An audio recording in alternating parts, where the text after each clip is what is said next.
우리 함께 사랑과 축복 나누겠습니다. 사랑합니다. 감사합니다.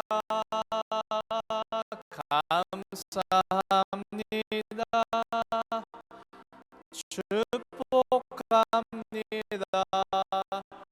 주의 분들과 함께 하겠습니다. 사랑합니다. 감사합니다.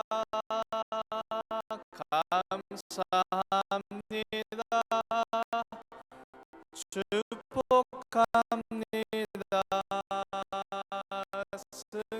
승리하세요. 아멘.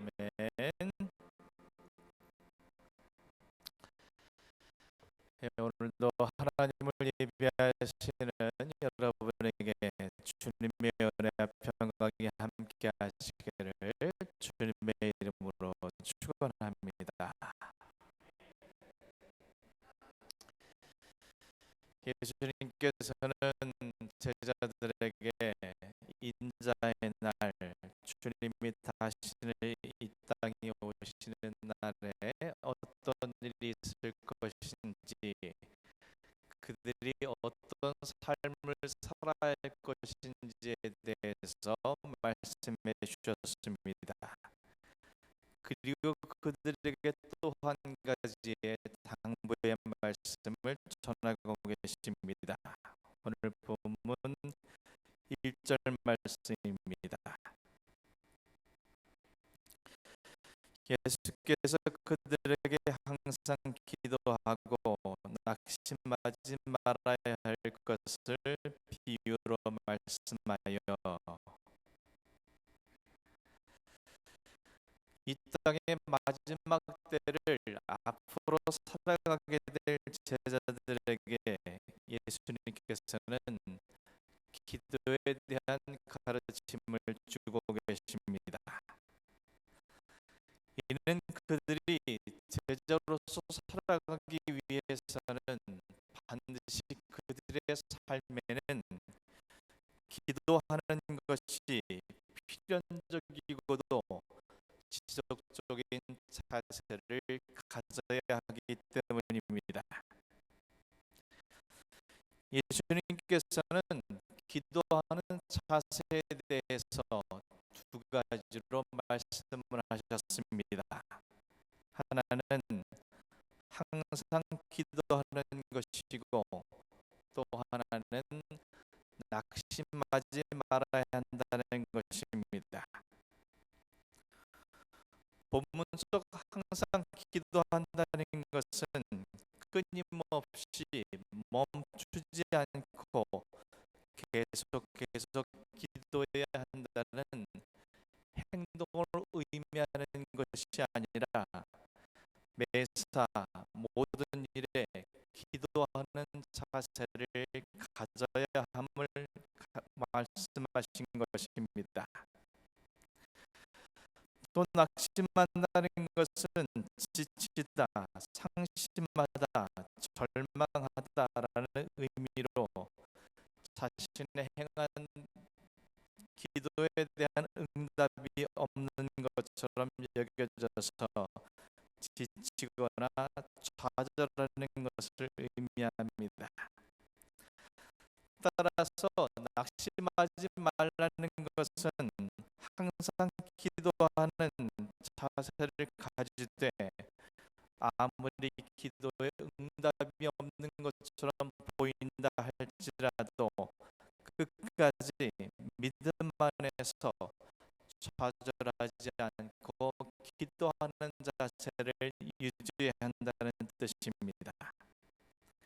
더 나아가서 낙심하지 말아야 한다는 것은 반드시 그 기도는 응답된다라는 그런 약속이 들어있는 의미라고 할 수 있습니다. 예수님께서는 항상 기도한다는 것이 어떤 것인지, 그리고 낙심하지 말아야 한다는 것이 어떤 것을 의미하는지 통해서 가르치시려고 합니다. 2절부터 5절까지의 말씀입니다.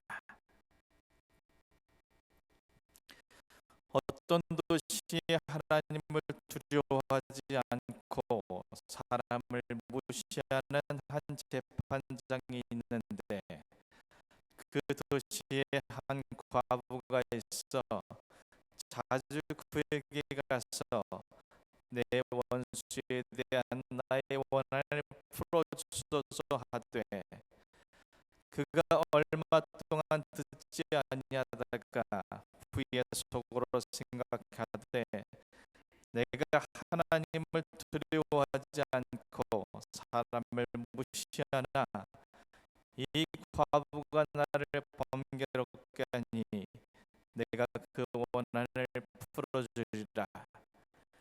그렇지 않으면 늘 와서 나를 괴롭게 하리라. 예수님이 베푸신 비유 속에는 한 재판관과 재판장과 과부가 등장합니다. 예수님께서는 이 재판장에 대해 하나님을 두려워하지 않는 사람, 그리고 사람을 무시하는 자라고 말씀하고 있습니다. 그리고 6절에서는 그런 재판장에 대해서 불의한 재판장이다 라고 예수님께서는 직접 밝히고 계십니다. 하나님을 두려워하지 않고 사람을 무시한다는 것은 그가 재판장으로서 가져야 할 최소한의 자질을 갖지 못했다는 것을 의미합니다. 재판장은 내 머리에 익숙해지기 쉽습니다. 따라서 잘못된 판결을 내리지 않기 위해서 재판장은 마음을 감찰하시는 하나님을 두려워할 줄 알아야 하며, 그분의 율법과 말씀에 따라서 공의로 재판을 해야만 합니다. 또한 사람에 대한 애정과 존중하는 마음을 갖고 재판해야 하며, 특별히 과부를 비롯한 가난하고 힘이 없는 자들의 대변자가 되어주는 것이 바로 재판장의 책무인 것입니다. 그래야만 참되고 온전한 재판장이신 하나님의 심판을 면할 수 있기 때문입니다. 하지만 본문 비유 속의 재판장은 사람의 마음을 감찰하시는 하나님을 두려워하지도 아니하고, 또한 사람을 무시하는, 한마디로 세속적인 불의한 재판장이었다고 말씀하고 계십니다. 그런 그에게 한 과부가 찾아왔습니다. 당시 과부란 곤궁하고 도움을 필요로 하는 사람의 전형입니다. 성경 속에서 재판장은 가난한 과부를 비롯한 고아와 나그네 모든 사람들을 변호하는 것이 그의 책무라고 밝히는 바가 있습니다. 때문에 비유 속 과부는 재판장에게 찾아와서 원한을 풀어달라고 그에게 간청을 했던 것입니다.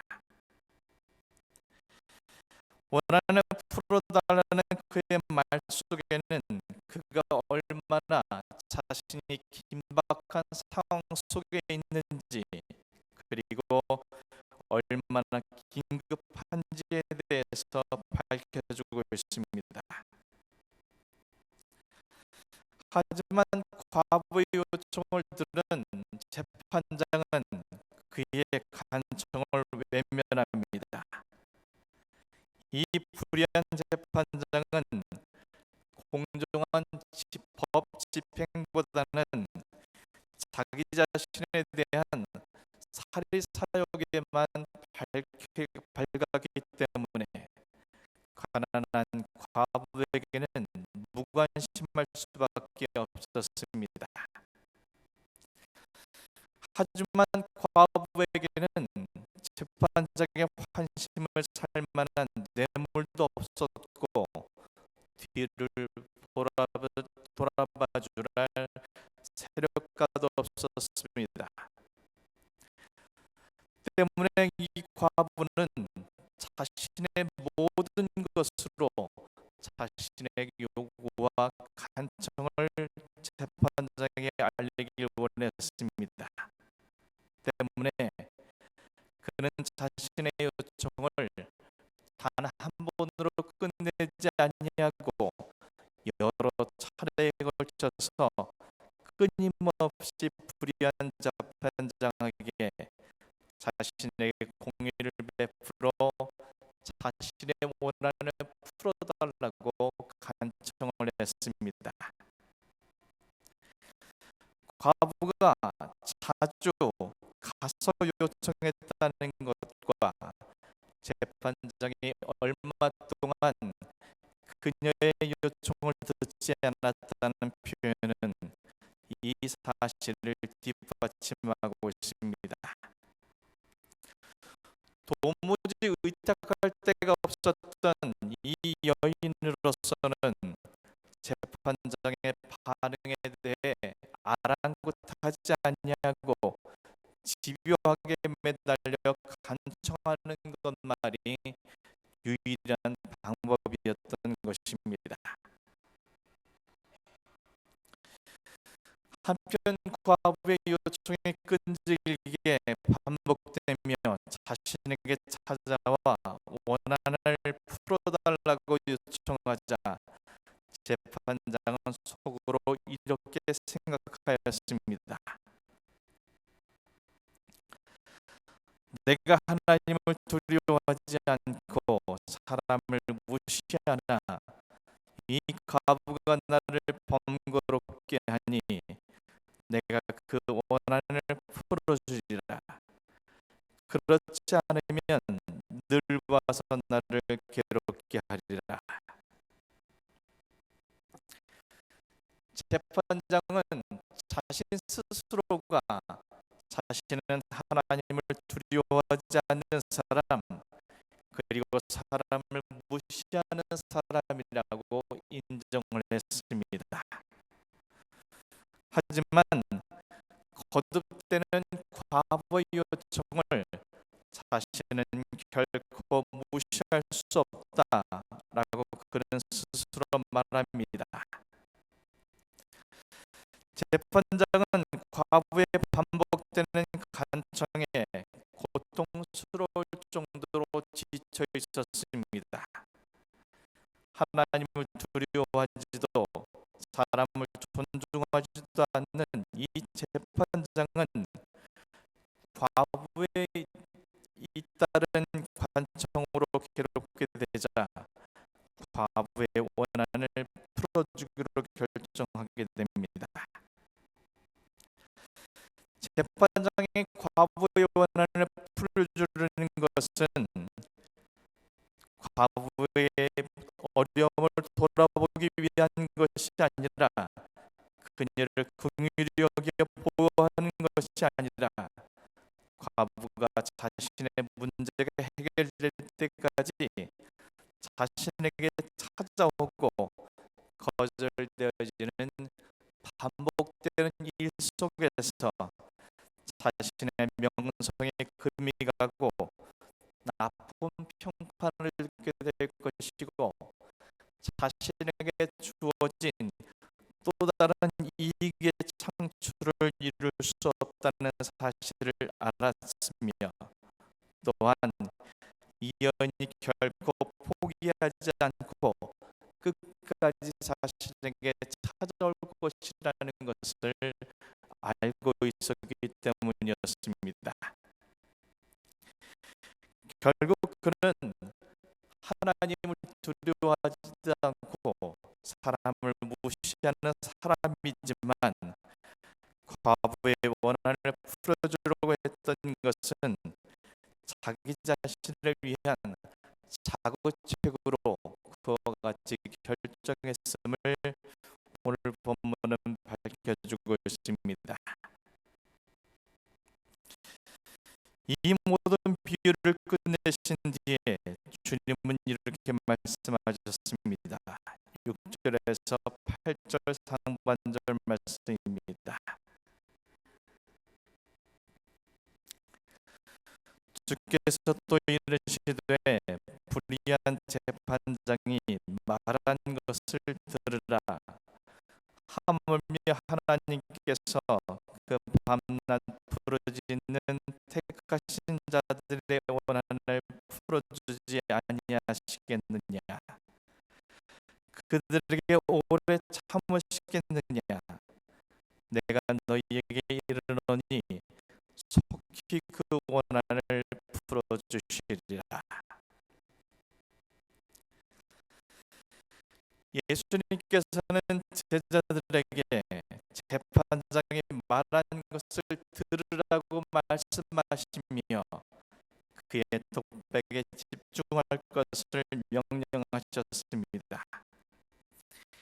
이는 그 불의한 재판장이 한 과부의 간청을 들어줄 수밖에 없었던 이유, 즉 그 과부의 끈질긴 청원의 자세에 대해서 제자들이 주의를 기울일 것을 명령하신 것입니다. 예수님께서 말씀하신 비유는 마치 불의한 재판장이 하나님을 상징하는 것으로 오해할 수도 있습니다. 하지만 예수님께서는 하물며라는 말씀으로 당신의 가르침을 시작하심으로 말미암아 유대인들이 작은 진리로 큰 진리를 깨닫게 하려는 용법을 사용하고 계심을 말씀하고 있습니다. 불의한 재판장이 자신과 아무 상관없는 사람에게도 그 끈질긴 태도 때문에 그의 간청을 들어주지 않을 수 없었던 것처럼, 하물며 하나님께서는 우리를 사랑하시고 우리에게 자비와 은혜를 베푸시는 분으로서 어찌 그 사랑하는 자녀들의 밤낮 부르짖는 부단한 간청에 응답하지 않으시겠냐는 주님의 뜻이 들어있는 말씀이었습니다. 불의한 재판장이 과부의 간청을 들어준 동기는 철저히 자기 자신을 위한 것이었습니다. 그러나 하나님의 응답은 그 동기 자체가 다릅니다. 하나님은 자신의 안위와 유익을 위해서 행동하시는 분이 아니시라 사람들을 위해서 역사하시는 하나님이시기 때문입니다. 불의한 재판장은 최대한 오래도록 자신이 견디지 못할 정도로 기다리다가 과부의 소원을 마지못해 들어주었지만, 하나님은 당신의 자녀들이 고통받는 것을 오래도록 참지 못하시는 분이십니다. 하나님은 자신의 택하신 백성들이 부르짖음 도움을 청하는 호소, 자비를 구하는 간절한 기도와 외마디를 결코 흘려듣지 않으시며 지체하지 아니하시고 속히 해결해 주시는 분이라고 주님은 밝히고 있습니다. 예수님께서는 이 모든 비유의 말씀을 마무리하시면서 이렇게 말씀하셨습니다. 본문 8절 하반절 말씀입니다. 그러나 인자가 올 때에 세상에서 믿음을 보겠느냐 하시니라. 예수님께서는 항상 기도하되 끝까지 낙심하지 않고 기도하고 인내하면 반드시 하나님께서 응답해 주실 것인데, 인자가 올 때에 과연 그러한 믿음을 볼 수 있겠느냐고 탄식 섞인 말씀으로 마무리 짓고 계십니다. 다시 말해 이 모든 것이 진리이고 이 모든 것이 제자들에게 유익일진데 그 모든 것을 이룰 수 있는 믿음의 사람들을 찾아보기 힘들 것이라고 주님께서는 말씀하신 것입니다.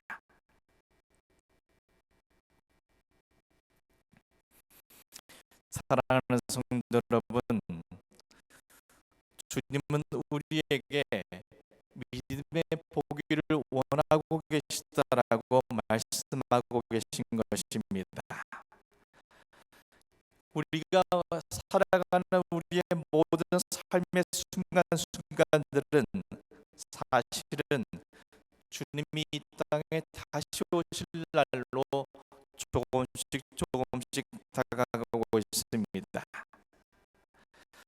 우리는 이 마지막 때에 반드시 기도를 통해서 하나님의 제자로서, 자녀로서, 택함 받은 자로서 살아갈 수 있게 되는 것입니다. 그럼에도 불구하고 과연 우리가 항상 기도하며 낙심하지 않고 하나님의 응답을 기다리고 있는 것인지 우리는 스스로를 돌아보아야 한다는 것입니다. 우리의 신앙생활에 있어 기도가 얼마나 중요한 것인지 저 여러분은 모두는 이미 충분히 알고 있습니다. 제자들 역시 그 사실에 대해서 잘 알고 있었을 것입니다. 특별히 유대인들은 하루 3번 정해진 시간에 기도를 하는 기도의 민족이었습니다. 그럼에도 불구하고 주님이 이처럼 믿음을 볼 수 있겠느냐고 탄식하신 이유가 무엇이겠습니까? 믿음의 내용과 그들의 삶의 간격 때문입니다. 알고 있고 믿는다고는 말하지만 실상의 삶에 실천하지 않기 때문에 주님께서는 이와 같이 탄식하고 있다는 사실입니다. 우리가 항상 기도하고 낙심하지 말고 끝까지 인내하고 기도해야 함을 알매도 불구하고 기도하지 않고 하나님 앞에 쉽게 낙심하는 이유가 무엇이겠습니까? 우리가 이처럼 중요성에 대해서 알고 있음에도 불구하고 기도의 자리로 나오지 않는 이유가 무엇입니까? 우리가 끊임없이 하나님 앞에 기도하지 않고는 살 수 없다며, 기도는 호흡이라고 말하면서도 호흡하지 않으려 하는 이유가 무엇입니까?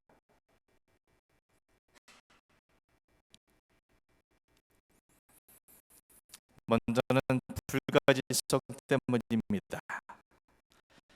하나님께 기도하는데 가장 어려운 걸림돌은 하나님이 들으시는지 우리가 알 수 없다는 것입니다. 또한 하나님께서는 우리의 기도에 대해 어떤 때에 어떻게 응답하실지에 대해서 우리는 알 수가 없습니다. 그래서 처음에는 호기롭게 기도를 시작하지만 그 기도는 얼마 지나지 않아 사라져버리는 사그러드는 불과 같이 조금씩 사라져버리는 것임을 우리는 알 수 있습니다. 또 다른 이유는 기도와 응답의 중심에 내 자신이 있기 때문입니다.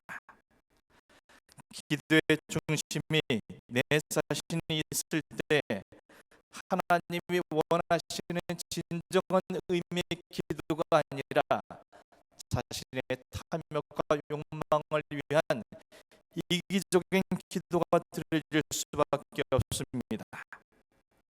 또한 응답의 중심에 내 자신이 있을 때 하나님의 깊고 오묘하신 계획을 이해하지 못한 채 조바심을 내뱉게 되며 결국 자신의 기대한 시기에 자신이 기대한 응답이 나타나지 않으면 우리는 쉽게 낙심하며 이로 인해서 오히려 영적으로 퇴보하는 것을 우리는 목격하게 됩니다.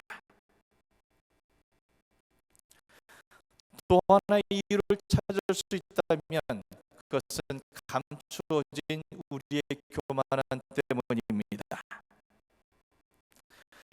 하나님과 우리는 기도로 연결되어 있습니다.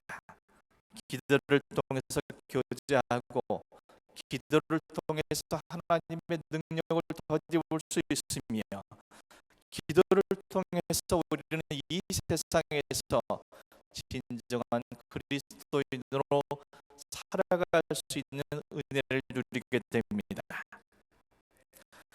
그럼에도 불구하고 기도하지 않는다는 것은 결국 하나님의 도움 없이 내 능력으로 살 수 있다는 감추어진 교만이 그 안에 있기 때문이며 감추어진 교만이 결국 우리의 삶이 기도가 아닌 자기 스스로의 삶으로 점철되게 만드는 또 하나의 원인인 것을 우리는 알 수 있게 됩니다.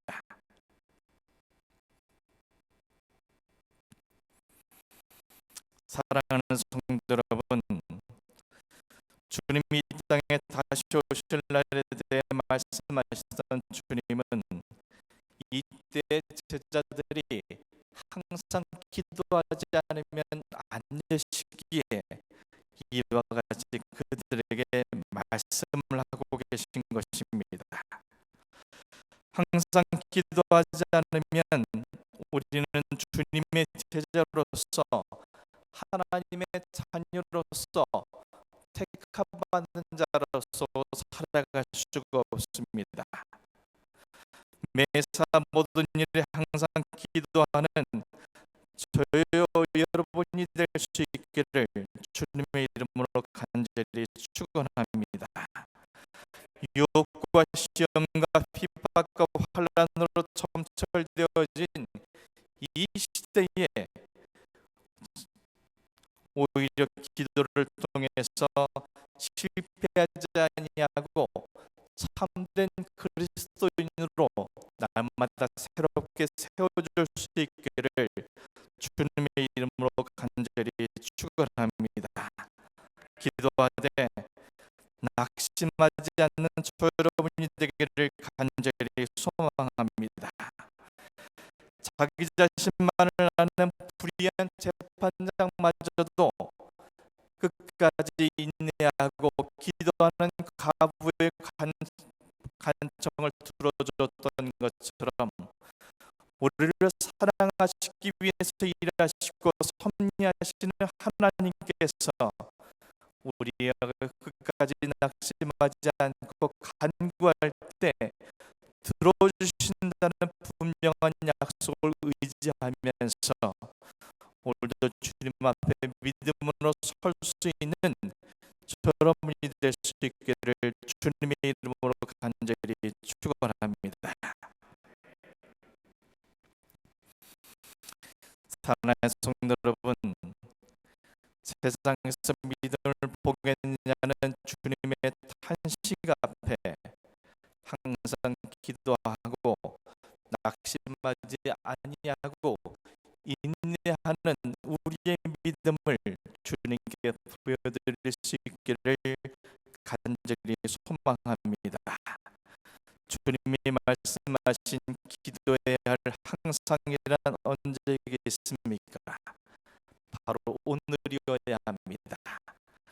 오늘 내가 매사에 기도하고 낙심하지 않고 기도의 끈을 붙잡아야만 우리는 이 세상에서 주님 오시는 그날까지 주님의 제자로서 바르게 살아갈 수 있습니다. 무엇을 위해 기도해야겠습니까? 주님께서는 이미 우리에게 가르쳐 주셨습니다. 우리의 기도는 기도의 완벽한 모병이신 주님의 기도로 채워져야 합니다. 하늘에 계신 무소부재하신 하나님 아버지께 그 이름이 거룩함 받으시도록 우리가 거룩하게 살아갈 수 있도록 기도하고 그 아버지의 뜻이 오늘 우리의 삶을 통해서 이루어질 수 있도록 우리가 헌신할 수 있도록 기도해야 하며 오늘 우리에게 필요한 영과 육의 양식을 하나님께만 구하고 주어진 양식에 감사하고 또한 자족할 수 있는 사람이 될 수 있도록 우리가 하나님께 용서 없이는 살 수 없는 연약한 존재이기 때문에 늘 용서와 자비를 구하며 받은 용서와 자비를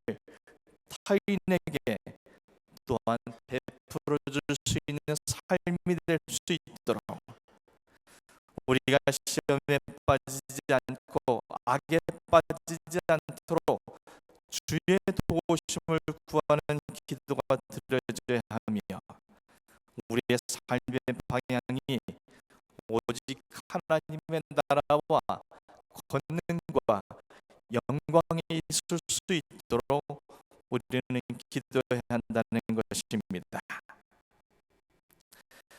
사용되어지는 단어 그리고 방식, 표현, 방법은 다를 수 있지만 주님의 기도가 항상 내 삶에 드려지고 있을 때 하나님께서는 그 모든 기도를 들으시고 우리의 삶에 날마다 은혜와 능력으로 응답해 주실 뿐만 아니라 그럼 우리를 통해서 하나님의 참된 제자로서 자녀로서 그리고 택함 받은 자로서 이 세상에 승리하는 자로서 우리를 세워주실 것임을 우리 모두가 믿음으로 바라볼 수 있기를 주님의 이름으로 기도하겠습니다.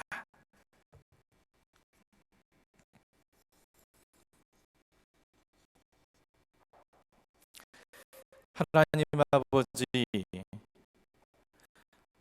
마지막 때를 앞으로 살아가게 될 제자들에게 항상 기도하고 낙심하지 말아야 한다고 주님은 말씀하셨습니다.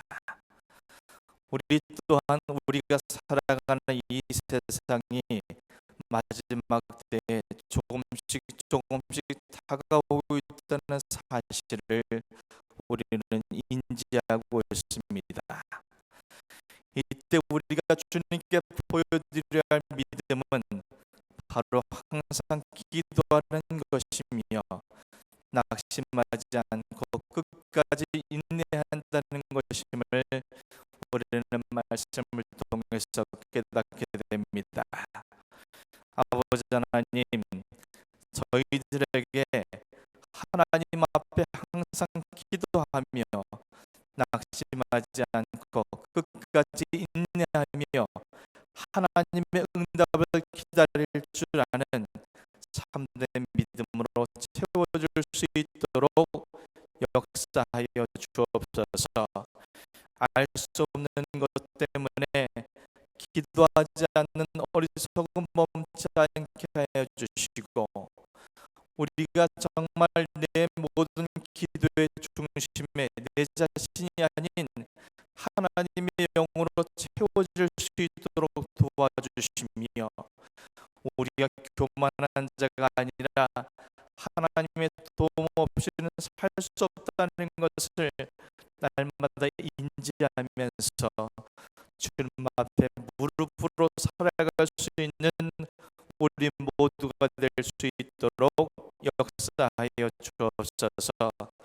주님의 기도가 우리 입술을 통해서 주께 고백드려지게 하시고, 그 기도가 우리의 삶을 통해서 이루어지게 하셔서 우리 하나님이 원하시는 참된 제자로서, 자녀로서, 택함받은 자로서 살아갈 수 있도록 우리를 주장하여 주시고 함께하여 주옵소서. 그를 통해서 이 마지막 때에 우리 모두가 주님의 제자로서 부끄러움이 없는 참된 모습으로 살아갈 수 있도록 은총을 더하여 주옵소서. 예수 그리스도의 이름으로 기도합니다. 아멘.